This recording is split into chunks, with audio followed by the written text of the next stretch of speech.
Assalamualaikum warahmatullahi wabarakatuh. Perkenalkan, nama saya Dr. Insinyur Fatin Sapanadidin, STMT. NUPTK saya 1436773747423052. Saat ini saya mengajar di S1 Teknik Industri Institut Teknologi Sumatera. Saya sudah menjadi dosen sejak tahun 2018. Latar belakang pendidikan saya dimulai dari S1 di Teknik Industri Universitas Sultan Agung Tirtayasa, S2 dan S3 saya di Teknik dan Manajemen Industri Institut Teknologi Bandung, dan profesi insinyur saya di Universitas Katolik Parahyangan. Bidang keahlian saya adalah rekayasa sistem kerja dan ergonomi. Pada hari ini, saya akan mengajar mata kuliah rekayasa kemudahan pakaian ataupun usability engineering. Tujuan perkuliahan ini ada dua, di mana capaiannya adalah yang pertama, mahasiswa mampu diharapkan mengevaluasi tampilan produk digital dengan pendekatan usability engineering, dan yang kedua adalah harapannya mahasiswa mampu merancang tampilan perbaikan produk digital dengan pendekatan usability engineering. Sehingga tujuan dari mata kuliah ini tersendiri adalah memudahkan user ketika menggunakan sebuah interface produk digital yang memang dipublish ataupun diproduksi oleh sebuah perusahaan. Pada mata kuliah ini terdapat beberapa kriteria penilaian, mulai dari tugas individu, tes tulis, partisipasi kuis, kemudian ada tes lisan dalam bentuk kelompok, dan juga tes tulis dalam bentuk UAS maupun UTS. Sementara itu, untuk referensi, di sini saya menggunakan buku Usability Engineering dari Nielsen, Carroll and Ronson, Jason, dan Romano. Di samping lain, saya juga menggunakan beberapa referensi pendukung, baik dari buku Mahyar terkait dengan mental model dan konseptual model, kemudian buku dari Andrews terkait dengan human computer interaction.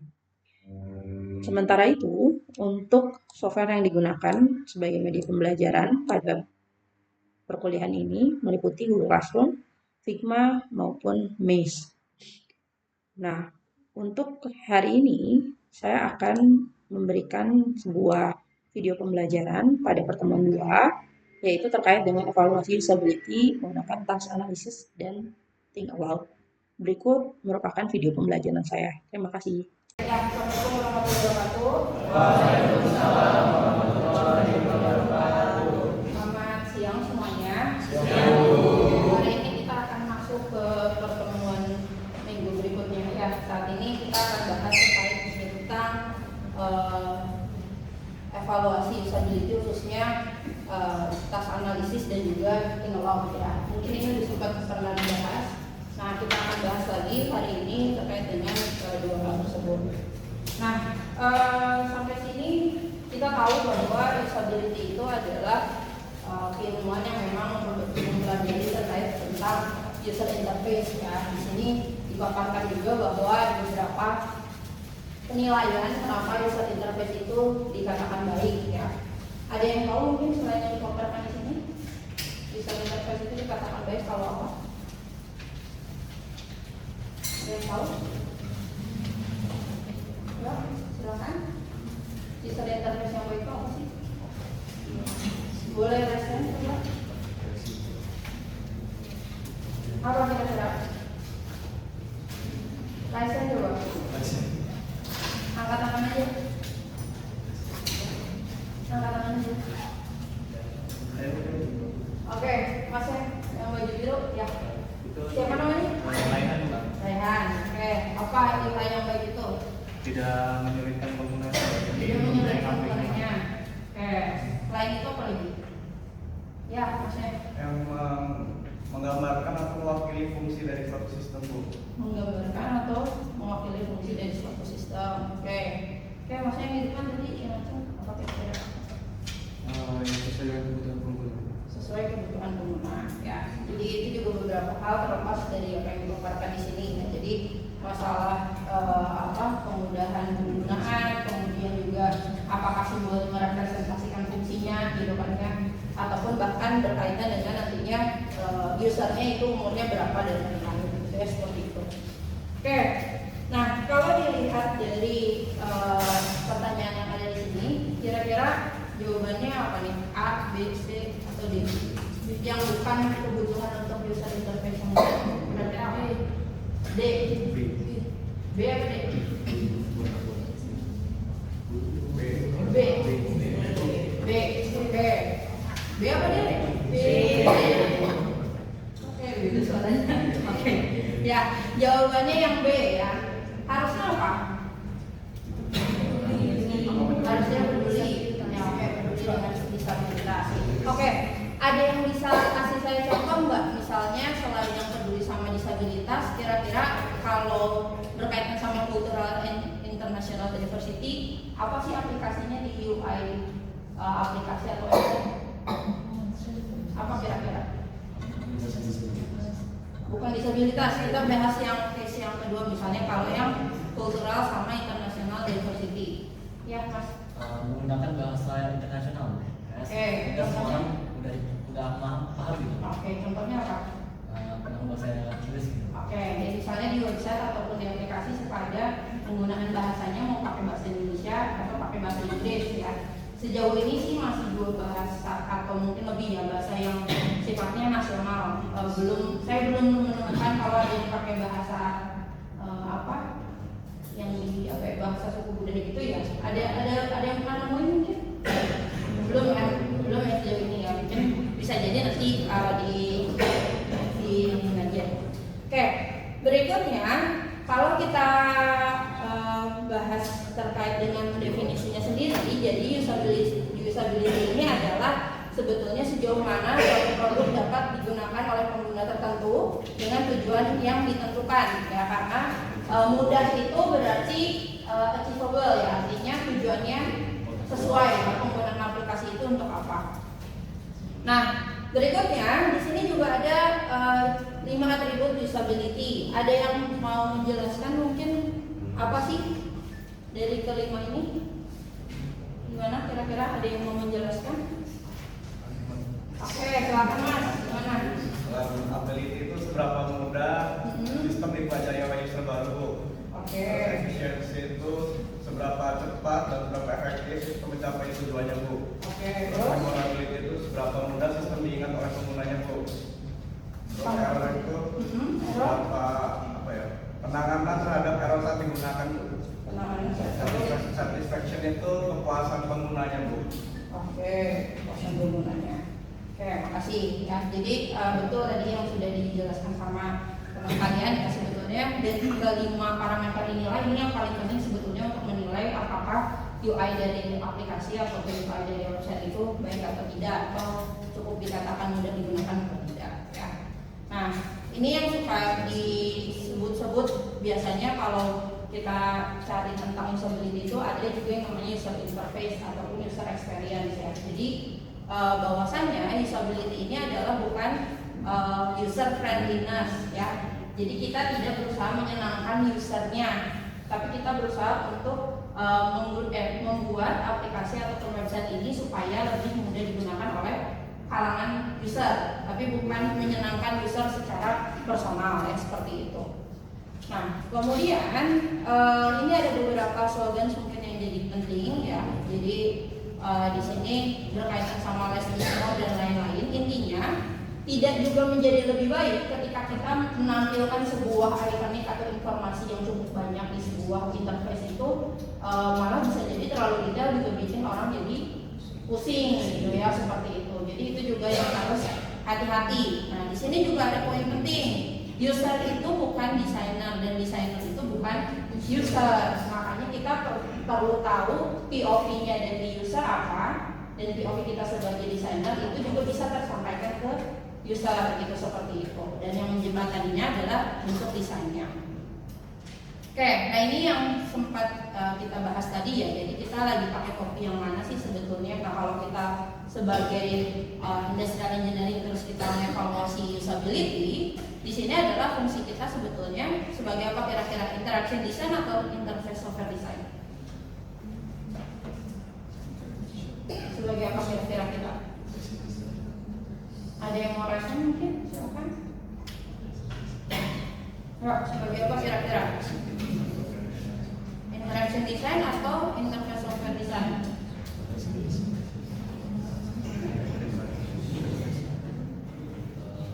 Interaction. Oke, ada yang mau jelasin kenapa interaction design? Ya, soalnya interaksi antar siapa?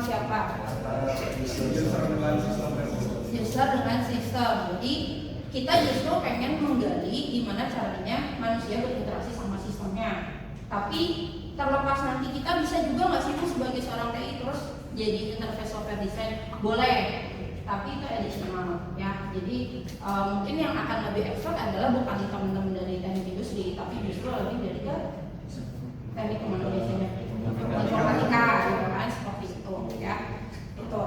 Nah, kalau dilihat dari tahapan ketika kita mau melakukan usability engineering, karena memang kita akan melakukan itu sebagai praktiknya ya. Yang pertama adalah kita harus tahu jenis usernya apa aja ya. Ada apa aja jenis usernya kira-kira? User expert sama apa lagi? Oke, sama interpreter ya. Oke, ada yang bisa jelasin bedanya tiga itu apa? Ada yang bisa jelasin beda tiga user itu apa? Ya, gimana? Kalau expert itu dia udah paham tentang sistemnya Bu. Oke. Kalau sampai situ itu belum pernah menggunakan sistem itu.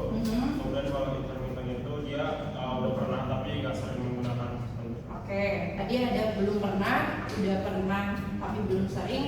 Berarti kalau yang expert itu adalah sangat sering dan paham gitu ya, seperti itu.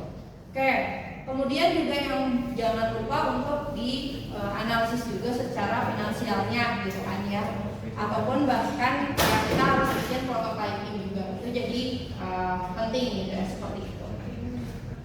Oke, nah berikutnya ini penjelasan terkait tipe usernya ya, tadi sudah dijelaskan juga. Nah yang akan kita bahas sebetulnya hari ini adalah berkaitan sama task analisis dan think aloud-nya, khususnya untuk yang think aloud. Nah, task analisis sendiri ini adalah sebetulnya cara untuk melakukan evaluasi usability, tapi kita membagi beberapa jumlah skenario dan tugas yang kita kasih gitu kan, seperti itu ya. Jadi contohnya kalau ada aplikasi mobile banking, fiturnya kan banyak. Ada apa aja kira-kira? Transfer, kris, terus apa lagi? Lokal, apa? Wallet, apa lagi? Oke, ya banyak ya, tagihan gitu kan ya, banyak hal. Nah, tapi kalau kita mau melakukan evaluasi task analisis ya, ini nggak bisa sebetulnya semua fitur dalam satu evaluasi usability terus pilih semuanya ya. Jadi kita hanya pilih yang memang fitur yang paling bermasalah ataupun fitur yang paling memang paling sering digunakan gitu, seperti itu. Salah satunya sebenarnya dua itu ya. Nah nanti kita harus menjabarkan sebetulnya tahapan-tahapan skenario-nya seperti apa. Nah jadi ada dua istilah. Yang pertama adalah skenario, yang kedua adalah task atau tugas. Skenario itu misalnya diceritakan bahwa ada seorang mahasiswa yang ingin membayar makan misalnya gitu kan ke temannya menggunakan via transfer ya, atau transfernya antar bank gitu misalnya, seperti itu. Atau misalnya mahasiswa itu dia pakai bank Mandiri tapi temannya itu pakai bank BNI gitu. Gak usah dikatain dengan transfer antar bank juga nggak apa-apa, jadi jangan terlalu detail juga di skenario-nya. Nah tapi kita sebagai orang yang ngelakuin evaluasi usability ini harus ada kalau saya bilang tuh seperti kunci jawaban dari task yang benar gitu kan, karena kita adalah orang yang mengevaluasi, tentunya kita punya tahapan-tahapan langkah transfer itu yang benar tuh kayak gimana sih. Benar tuh dalam istilah klik apa seperti itu ya. Nah itu kita jabarin menjadi beberapa task. Misalnya yang pertama ngapain dulu kalau mau transfer? Login dulu ke mobile bankingnya ya kan. Mobile banking kan nggak tiba-tiba kan, pasti selalu kita minta login, entah pakai kode ataupun pakai biometris yang lain ya. Setelah itu pilih fitur apa? Transfer. Saldo.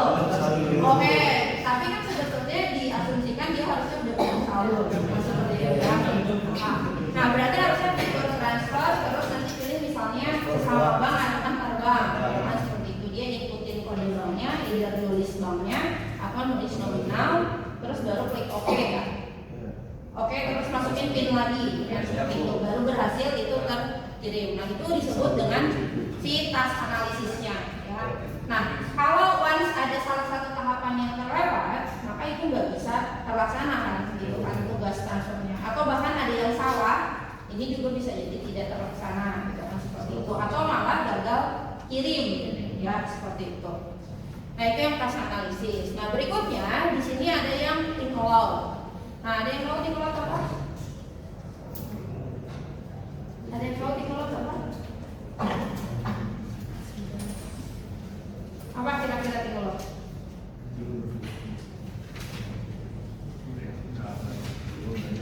Apa kira-kira think aloud?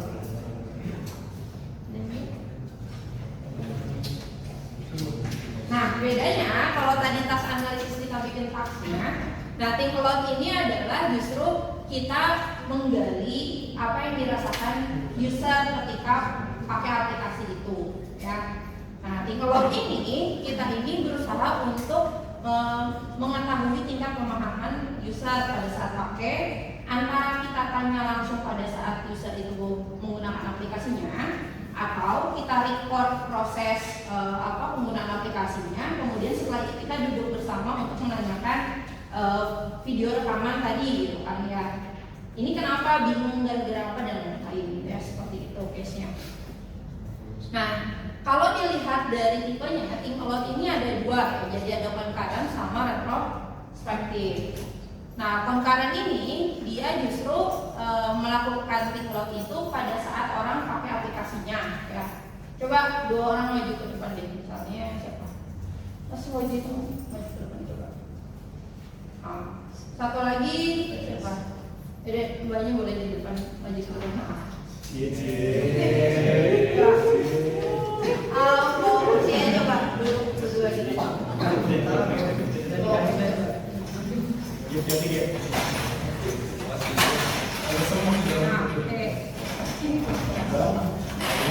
Oke.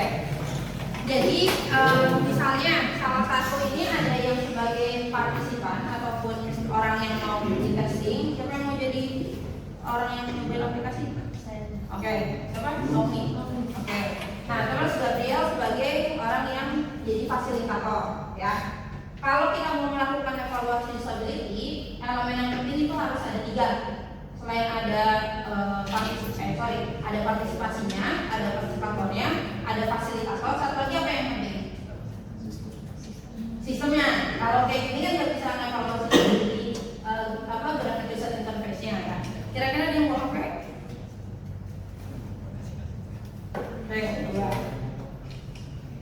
Ya, coba buka aplikasi apa? Mau nyoba testing aplikasi apa di HP-nya? Yang umum aja apa ya? Gojek kali ya? Gojek ya?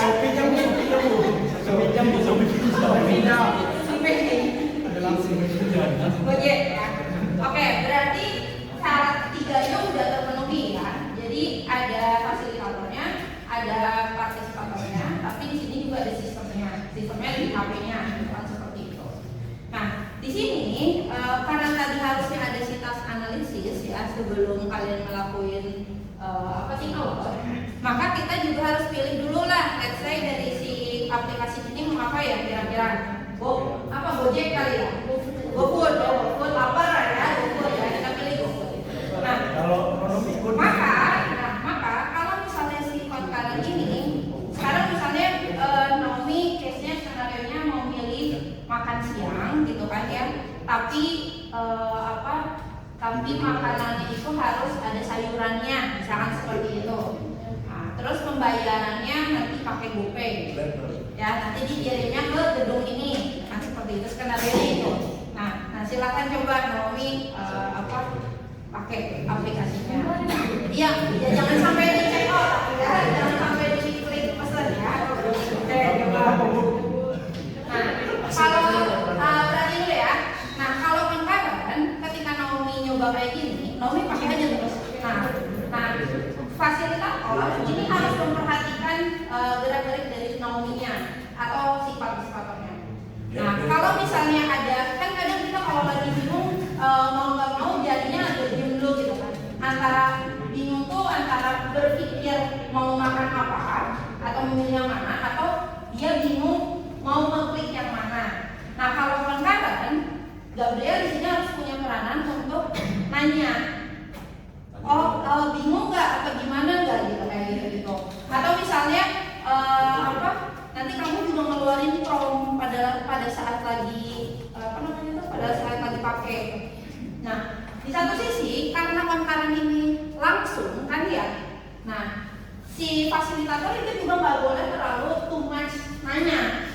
Kalau nggak kebanyakan nanya, yang ada si partisipator ini malah pusing sama fasilitator, bukan pusing sama si aplikasi, gitu kan seperti itu. Jadi minusnya concurrent di sini adalah skill dari si fasilitator ini juga jadi penting gitu untuk antara membaca mimik muka Naomi-nya atau misalnya membaca gerak-gerik pada saat make gitu kan ya. Dan di satu sisi juga si fasilitator si partisipator atau Naomi-nya ini juga harus aktif untuk mau mengeluarkan promnya atau keluhannya. Misalnya lagi pakai nih, kok ini susah ya, atau sinyal tiba-tiba atau kayak gimana ya, kok ini lama sih apa gimana kayak gitu. Nah itu tuh hal-hal yang kecil tapi yang dievaluasi usability ini jadi penting gitu seperti itu. Jadi antara fasilitator dan si partisipatornya harus sama-sama kerjasama gitu ya seperti itu. Nah, tapi kalau misalnya kita pakai retrospektif cloud ya, bedanya adalah boleh nih sama-sama barengan atau ini nggak barengan sama sekali. Kalian nggak harus ada berdekatan gitu kan seperti itu. Misalnya Naomi ada di satu ruangan tertentu, terus Gabriel di ruangan yang lain gitu kan ya, udah dikasih tahu skenario-nya. Nah, tapi kita pakai fitur apa biasanya kalau merekam layar? Apa screen record aja ya. Nah, kita pakai fitur screen record, terus habis itu Naomi selesaiin dulu skenario sampai selesai. Nanti kalau udah selesai, Gabrielnya baru datang. Terus kita nonton bersama video tadi. Jadi ketika ada kebingungan atau lama, nanti Gabriel punya peranan untuk nanya. Pada saat tampilan ini, tadi kamu ngerasanya gimana ya? Beda ya. Antara kalau yang tadi tuh Naomi-nya langsung ngasih tahu apa yang dia rasain. Nah kalau ini di hold dulu, direkam dulu kerjanya, baru nanti bervolumenya di akhir gitu seperti itu ya. Sampai sini ada yang mau ditanya dulu? Belum ya? Masih aman? Aman ya. Jadi itu bedanya antara si concurrent sama retrospektif cloud ya. Oke, sampai sini boleh lagi. Terima kasih ya. Oke. Nah, ini contoh yang lainnya ya. Kalau oke,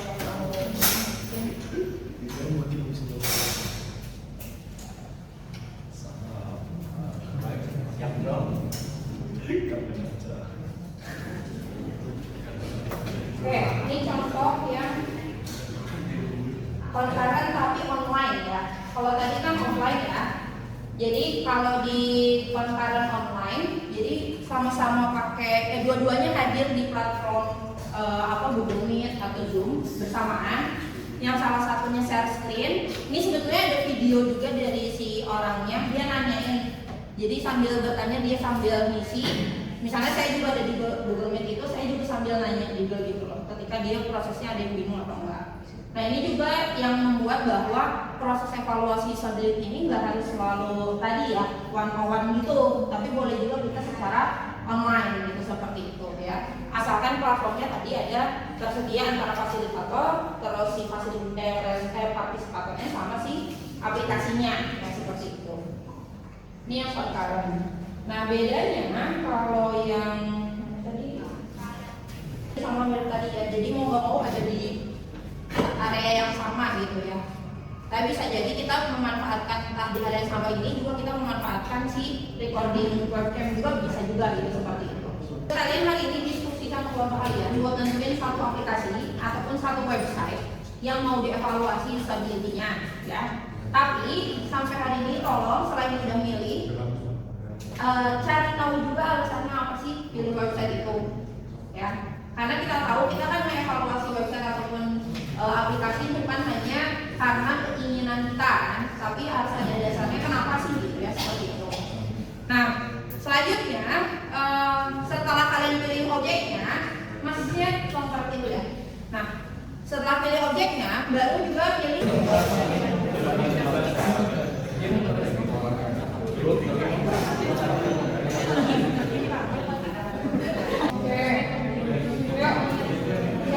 biar selesai objeknya biar nggak diambil orang aja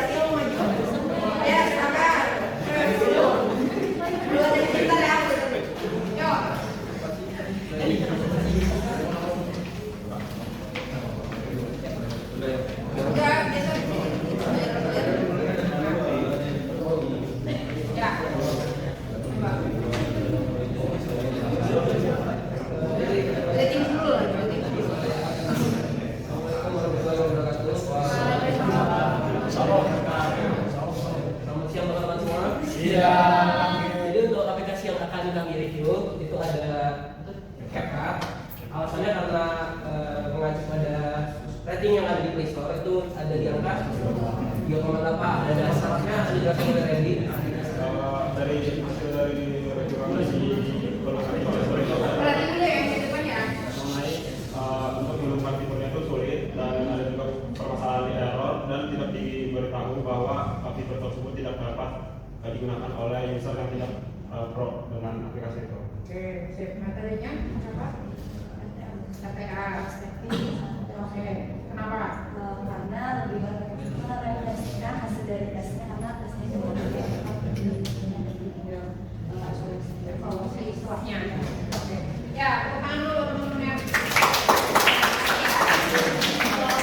Oke, ini tadi udah ada beberapa ya yang apa namanya objeknya di video. Oke, mau baca semua? Iya. Oke, gini, sebelum saya ngasih persis ngasih apa maksudnya ngasih pengetahuan untuk milih objeknya secara final ya, mungkin nanti kalau diperhatiin dua hal sebetulnya.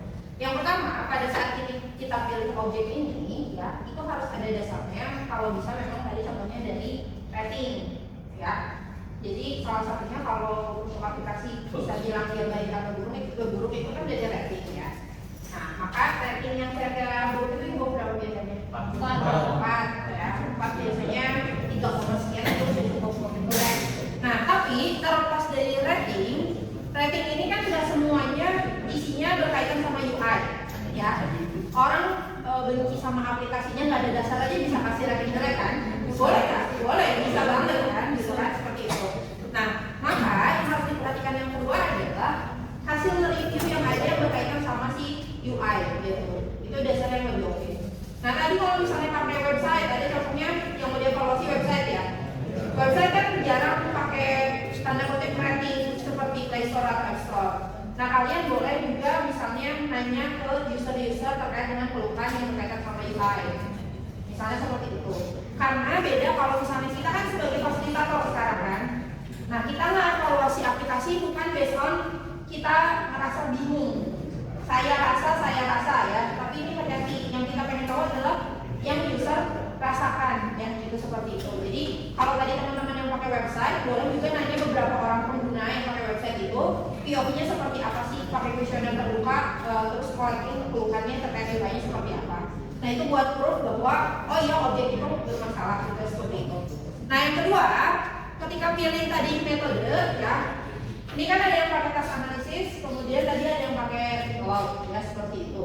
Oke, kalau untuk exercise di kelas nggak apa-apa, cuma pakai satu aja, nggak apa-apa saya batasin, tapi memang alangkah lebih baiknya sebetulnya minimalnya 2 metode ini. Jadi ada antara yang memang objektif ngambil langsung di testing, ada yang terbagi mau kasih kuesioner misal seperti itu untuk memvalidasi gitu kan seperti itu ya. Baiknya seperti itu, tapi di sini minimalnya satu aja nggak apa-apa gitu kan ya gitu. Nah, tadi untuk teman-teman yang pakai task analisis, selain persisnya diurutkan tasknya apa, yang jadi penting itu juga harus mengukur beberapa elemen yang ada di usability. Mulai dari apa biasanya tadi? Error, terus waktunya, kan ya seperti itu ya. Atau misalnya lagi terkait tentang reliability ataupun effectiveness-nya gitu. Jadi ada persen-persen dari rekaman itu yang diukur ya untuk yang pakai task analisis. Sampai sini ada yang mau ditanyain dulu terkait tugasnya? Ada yang mau ditanyakan? Cukup? Yang di belakang ada yang mau ditanyakan? Cukup ya? Oke. Kalau cukup mungkin untuk pertemuan hari ini saya cukupkan sampai sini. Terima kasih semuanya. Saya Dery. Wassalamualaikum warahmatullahi wabarakatuh. Selamat siang semuanya.